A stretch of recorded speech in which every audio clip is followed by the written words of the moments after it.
आपने अपने भांजे को बुलाया, फरमाने लगी ले ये ले जा। खाला किधर जाना है? कहा वो जो अगली वाली गली में एक बंदा रहता है, बड़ा गरीब है, सुना उसके घर कई दिन से फाके, ये जा और उसके घर रख के आ जाना, हाथ में ना देना। और सुन, जब आने लगे वो पूछे किसने दिया तो मेरा नाम ना बताना। ये कौन कह रहा है? ये वो कह रही है खातून जिनकी इज्जत और इफ्फत की तहफ्फुज के लिए रब ने कुरान में आयतें नाजिल फरमाई। हाँ, हजरत आयशा सिद्दीका कहती है जा तो रहे हो ना, हाथ में भी ना देना, और पूछे किसने दिए तो बताना मत। गए, जाके रख के आ गए। उसने पूछा किसने भेजा है? कद बताने की इजाजत नहीं। ये कह के पलट आए, अपनी खाला से आके कहते हैं खाला बताए ना ये बात कि आपने हाथ में देने से क्यों मना किया सामान, सुने। और दूसरा सवाल यह किया कि आपने नाम क्यों नहीं बताने दिया। तो फरमाती जब कोई बंदा किसी पे एहसान करता है ना तो पूरी जिंदगी नजरें अपने मोहसिन के आगे उठती नहीं है। अगर तुम ये बता देते कि उम्मुल मोमिनीन आयशा सिद्दीका ने भेजा है ना, तो जब कभी हमारी गली से गुजरता उसे हमारा एहसान याद आता। जब कभी हमारी गली से गुजरता उसे हमारा एहसान याद आता। फरमाया ये बात तो समझ में आ गई, नाम नहीं बताना। ये बताइए ये क्यों नहीं कहा आपने के हाथ में मत देना। अब सुने जरा, उम्मुल मोमिनीन आयशा सिद्दीका फरमाती हैं भांजे हमेशा लेने वाला हाथ देने वाले हाथ के नीचे होता है, ये होता है। फरमाने लगी भांजे अगर तुम हाथ में देते उसके सामान तो तुम्हारा हाथ यूं होता, उस गरीब का हाथ यूं होता। फरमाती आयशा ये नहीं चाहती है मेरी वजह से किसी गरीब का हाथ नीचे हो जाए, किसी गरीब का हाथ मेरी वजह से नीचा हो, इसलिए मैंने हाथ में भी देने से मना किया था। ख्याल कर 100 रुपए दे के दुनिया को बताते हो। अल्लाह तौफीक दे तो पर्दे डाला करो और राज को राज रखा करो। दौलत सिर्फ तुम्हारे पास नहीं है, तुमसे पहलों के पास भी बड़ी दौलत थी। जाओ कभी अपने बाप का हाथ पकड़ के कहना चलो कब्रिस्तान चल के बताओ जरा हमें ये किसकी कब्र है। ये बड़े बूढ़े बताते हैं ये वो है जिसके आगे किसी की बात नहीं सुनी जाती थी। ये उसकी कब्र है जो हजारों बीघे जमीन का मालिक था। ये उसकी कब्र है जिसके चूल्हे की राख खत्म नहीं होती थी। ये उसकी कब्र है जिसके दरवाजे पे साइलों की लाइन लगी रहती थी। जा कब्रें बताएंगी, सब वहां पे अमीर गरीब एक जगह लेटे हुए। किसी अमीर की कब्र पे सोने का झंडा नहीं लगा है, किसी गरीब की कब्र में कुत्ते नहीं रहते हैं। सब एक जमीन पे लेटे, एक बराबर लेटे। फिर किसी को रुसवा करने का ख्वाब नहीं देखना है, अपने अमाल की सलाह करने की कोशिश करनी है। दिलों में गुंजाइश पैदा करो, मगर कितनी गुंजाइश करेंगे, सर्दी आ गई है, हम लोग ना देखेंगे। कोई आया है, कोई सब्जी बेच रहा है, कोई मूंगफली बेच रहा है, कोई चने बेच रहा है, तो लिहाफ में से मुंह निकालेगा क्या रेट दी है। वो कहता 10 रुपए पाओ कि नो को ना लगागा, नो को लगा ले। अल्लाह के बंदे देख, जिस सर्दी में तेरे बच्चों को रजाई की जरूरत थी, जिस सर्दी में तू रजाई के अंदर बैठा है, सोच तो सही इतनी सर्दी में ये मंडी में क्यों टहल रहा है, ये बाजार में क्यों आया है, ये रोडों की खाक क्यों छान रहा है। शायद देख तो सही कहीं इसको भूख ने तो घर से निकाल के खड़ा नहीं किया है। देख तो सही कहीं बच्चों की जरूरत तो रोड पे नहीं ले आई है। देख तो सही सर्दी में इसको भी कंबल की जरूरत थी, ये क्यों आया है। अगर तू सर निकाल के बाहर देखे, अगर तुझे ये लग जाए सर्दी में जब इसे जैकेट में होना चाहिए, स्वेटर में होना चाहिए, इसने एक शर्ट पहन रखी है, जब इसके पैरों में जूते होने चाहिए थे, आज के स्लीपर पहन के आया है, गली गली सब्जी बेच रहा है। समझ जा, इसे पैसे की जरूरत नहीं है, इसे सर्दी में कपड़े की जरूरत है, इसके बच्चों को रोटी की जरूरत है। अगर अल्लाह ने तुझे तौफीक दी है तो 10 रुपए की चीज 9 में ना खरीद, बल्कि 10 की चीज 15 में खरीद ले। अगर तेरे घर से 5 चले गए तो तेरा क्या चला जाएगा, तेरे घर से 10 रुपए चले गए तो तेरा क्या चला जाएगा। यह तो हो सकता है तेरे 10 रुपए की वजह से किसी गरीब के बच्चों का सर्दी में अच्छे से गुजारा हो जाए, किसी भूखे के घर के अंदर उसके बच्चों के लिए बेहतरीन रिस्क का अल्लाह इंतजाम फरमा डाले। लेकिन नहीं, हम तो तोलते हैं, अच्छा 9 रुपए में न देगा, चला जाना, बेचन ना दूंगा 1 ग्राम भी। ये हालात है हमारे। 1-1 2-2 रुपए कम करके अमीर बनना चाहते हो। कभी दिल दुखता है, गाड़ियां चलती हैं, रोड में रहते हैं, जब कभी सिग्नल पे गाड़ी रुकती है ना और खिड़की बजती है, देखो कौन है, नकाब में कोई ना कोई खड़ी रहती है, गोद में बच्चा होता, जब हाथ यूं फैलता है ना, मसला ये नहीं है देना है कि नहीं देना है, बात ये है कि हमारी बेटियों को रोड तक क्या चीज लेकर आ गई। जब कभी सिग्नल पे बूढ़ा बाप लाठी लेके खड़े होके हाथ फैलाता है, तब ख्याल आता है कि ये कौन सी बात थी जो इसे रोड तक ले आई। फिर गौर करते हैं तो पता चलता है, काश अगर अमीरों ने वक्त पे ज़कात उनके हकदारों को दी होती ना, आज रोड पे कोई इस्लाम की शहजादी भीख नहीं मांगती। हाँ? हम तो ये चाहते हैं ज़कात का पैसा भी बची जाए। मौलाना 6 महीने बीवी के पास रहा से बार, 6 महीने से मुझ पे ज़कात किस पे बात? मतलब ये चाहते हैं जो गरीबों का हक है उसे भी हम ही खा लें। गुजारे हो जाने हैं यार, उनके भी गुजारे हो जाने जो देसी घी की रोटी खा रहे हैं, गुजारे उनके भी हो जाने जो सूखी खाते हैं। बस थोड़ी देर के जायके का वक्त लगता है, जितनी देर मुंह में चबाते हो पता चलता घी की है कि सूखी है। हलक से उतरने के बाद सारे लुक़्मे बराबर होने हैं। सारे लुक़्मे जब बराबर होने हैं ना, तो गरीब को उसका हक दिया करो।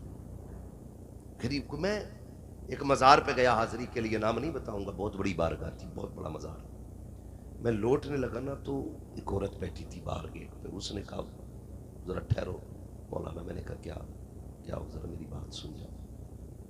मैं करीब गया, क्या बात है? मैंने कहा पैसे चाहिए? उसने कहा नहीं। तो मैंने कहा बुलाया क्यों? कहा एक दुआ करना, अल्लाह मेरे बेटे को सवार दे।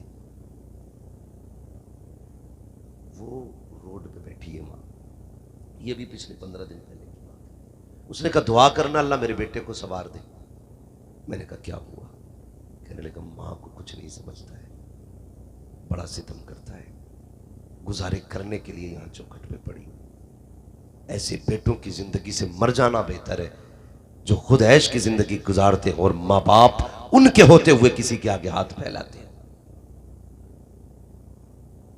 हाँ, खुद टेंट में से हाथ नहीं निकल रहे हैं, यूं यूं यूं यूं, तो माँ बाप भिखारियों की तरह जिंदगी गुजार रहे हैं। शर्म आनी चाहिए हमारी कौम को, सोचना चाहिए हमें। उसने रो के बात की, बस दिल हिला दिया। क्यों, क्या जरूरत पड़ी है ये? जाओ, ऐसे बूढ़े जिनसे रक्शे नहीं खींचते, लोट की गाड़ियां नहीं खींचती हैं, वो पेट पे रुमाल बांध के खींच रहे हैं। पूछो कौन है तुम्हारे पीछे? कहता अल्लाह ने 4 बेटे दिए, फिर भी मजदूरी का कोई रोटी नहीं देता एक वक्त की। यार हम तो कुत्तों से भी गए गुजरे हो गए। ख्याल आना चाहिए हमें अपने बुजुर्गों का, अपने बड़ों का। कई लोग तो जिनके खुद जवान हो जाते हैं ना, और जिम्मेदारी थोड़ी घर की सर पे आती है, अपने बाप से कहते हैं कि हमें नहीं देखनी बेटी, हमारी नहीं तेरी है, ये हम पे न डाल बोझ, शर्म कर। जिस तरह बेटियों का मालिक बाप है ना, उसी तरह तेरा भी मालिक बाप ही है।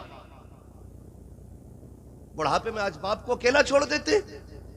वो जो पेट से कपड़ा बांध के खींच रहे हैं ना, वो लोड वाली ट्रॉली को, खुदा की कसम उसे अपनी भूख नहीं लेके आई, उसे घर की जिम्मेदारियों ने रोड पे लाके खड़ा किया है। आज हम प्रधान है, जिम्मेदार है, ठेकेदार है, हाल थोड़ी है रुकने के। 15 दिन मुंबई पे घूम के आ रहा, फट गया बिल्कुल। 15 दिन बाहर रह रहा लौंडा, तो वो और टांगे चीर के चल गया। इतनी फिटिंग के पहन के घूम रहा, पता ही नहीं चलता ये सिलवा के घुसा या घुस के सिलवाई है।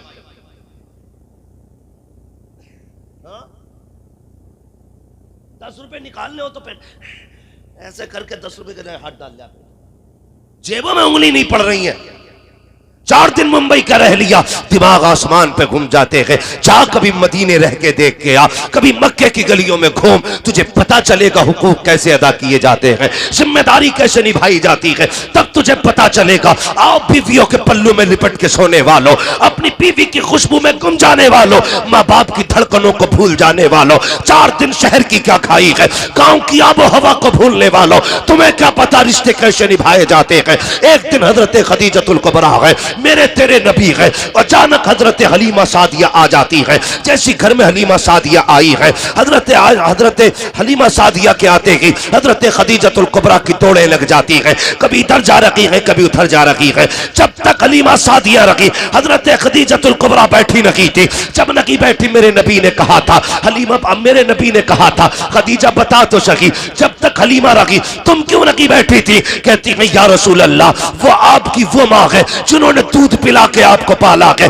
मैंने ये देखा आपने अपनी चादर बिछा दी थी, मैं सोच रही थी जिसके लिए पैगंबर चादर बिछा दे, उस माँ की अजमत का मकाम क्या होगा। कहा बैठी क्यों नहीं? कहा इसलिए नहीं बैठी थी, कहीं ऐसा ना हो हजरत हलीमा सादिया कोई हुक्म दे, मुझे उठने में देर हो जाए, इसलिए बैठी नहीं थी, खड़ी थी। और या रसूल अल्लाह, मेरा तो जी चाहता था हलीमा यहाँ रुके, मैं खिदमत करूं। कहा किस लिए? कहा जितनी मैं उनकी खिदमत करती थी, उतनी मदीने वाले के चेहरे पे मुस्कुराहट बढ़ती जाती। सुभान अल्लाह। नारे तकबीर, नारे रिसालत, उलमाए अहले सुन्नत, अज़मते वालिदैन, हजरत अल्लामा मौलाना मुफ्ती हम्माद रजा साहब किबला, नारे तकबीर, नारे रिसालत।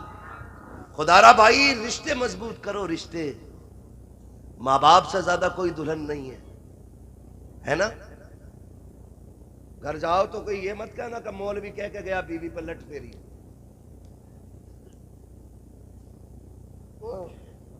जिन लोगों को कुछ नहीं आता उन्हें बीवी पर लट फेरना आता। बीवी को उसका हक दो, माँ बाप को उनका हक दिया जाए। ये सच्ची बात है। माँ बाप तुमसे पूरी जिंदगी कुछ नहीं चाहते, सिर्फ तुम्हारे चेहरे पे मुस्कुराहट देखना चाहते है ना? दौलत रब ने उसे इतनी दी है, उसने 60 साल कमा के फेंक दिए। 60 साल उसे दौलत प्यारी नहीं है, उसे बेटे का चेहरा प्यारा है। यह मसला बड़ा चल रहा है, सास बहू की लड़ाई बड़ी मशहूर है। मैंने एक दिन बहुत गौर किया इस मसले पे बैठ के, ये सास बहू की लड़ाई होती क्या है। सुनो, थके तो नहीं अभी आप?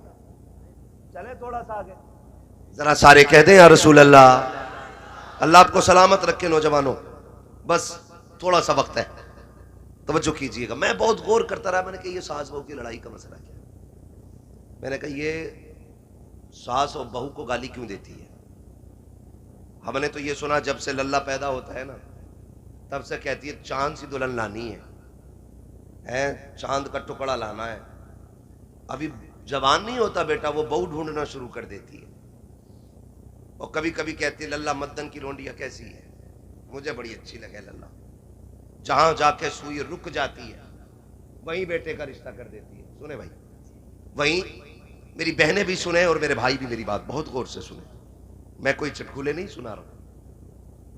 बहुत कीमती वक्त होता है ये, नींद का वक्त, सर्दी का वक्त, और सब कुछ छोड़ के महफिल में बैठने का वक्त। कुछ सोच के आप बैठे होंगे या मजे लेने नहीं आए होंगे। बहुत गौर किया मैंने, यार ये क्या हो जाता है। जिसका इंतजार 18 साल मां करती रही और अचानक आते ही बस अमेरिका और अफगानिस्तान की जंग शुरू आते ही। फिर मैंने बहुत गौर किया तो मैं यहां तक पहुंचा, जब तक दूल्हा बना था बेटा तब तक माएं दुआएं कर रही थी। दुल्हन आई ना घर में, सबसे ज्यादा खुशी मां को थी। जब तक वो घर के अंदर आई ना तो मां का पैर आसमान पे था। 8 दिन गुजरे, बस जंग शुरू हो गई। क्यों हुई जानते हो? गौर कीजिएगा। हो सकता है मेरी बात से किसी को इख्तलाफ हो, कर सकते हो, लेकिन यह भी कड़वी सच्चाई है। मां कभी बेटे की बीवी से नफरत नहीं करती। जुमले सुनना मेरे, कोई भी मां कभी भी किसी बेटे की बीवी से नफरत नहीं करती। अगर उसे बेटे की बीवी से नफरत होना तो वो कभी बहू लाए ही नहीं। उसे जो नफरत होती है ना उस औरत से होती है कि जिसने उसके बेटे पे पूरा कब्जा कर रखा है और देखभाल मां जैसी नहीं करती है। मां ये चाहती है ये जो घर में आई है ना, मेरे बेटे को मेरी तरह प्यार दे, जैसे मैं फिक्र करती थी ना ऐसी मेरे बेटे की फिक्र करे। मां का कब खून खोलता है बहू पे? जब बेटा सुबह उठ के लड़के बिना नाश्ता किए घर से जाता है, तब मां रो देती है। शाम को थक के आता है, बीवी के ताने सुन के बिस्तर पे बगैर खाए सो जाता है, तब मां रोया करती है। जब बेटे की जिंदगी में हाय हाय रहती है, तब मां रोया करती है। वो मां जो 18-20 साल से बहू का इंतजार करती रही, फिर जब वो ये देखती है इस चांद जैसे चेहरे को इसलिए लाई थी ताकि बेटे के लिए सुख का सामान बने, इसकी जिंदगी की राहत बने, इसने बेटे की जिंदगी कयामत कर दी है, तब जाके मां को जलाल आता है। फिर कहती है तुझे गैरत नहीं आती है, तुझे मौत क्यों नहीं आ जाती है, तू मर क्यों नहीं जाती है। फिर मां बद्दुआएं देती है, ए मेरी कौम की बेटी हो, जब कभी शौहर के घर रुखसत होके जाना तो उनके हक को अदा करना, उनकी खिदमत करना, शौहर को राजी रखना। मैंने ये देखा है जिन बीवियों के शौहर राजी रहते हैं, उन बीवियों के साथ ससुर भी उनसे राजी रहा करते।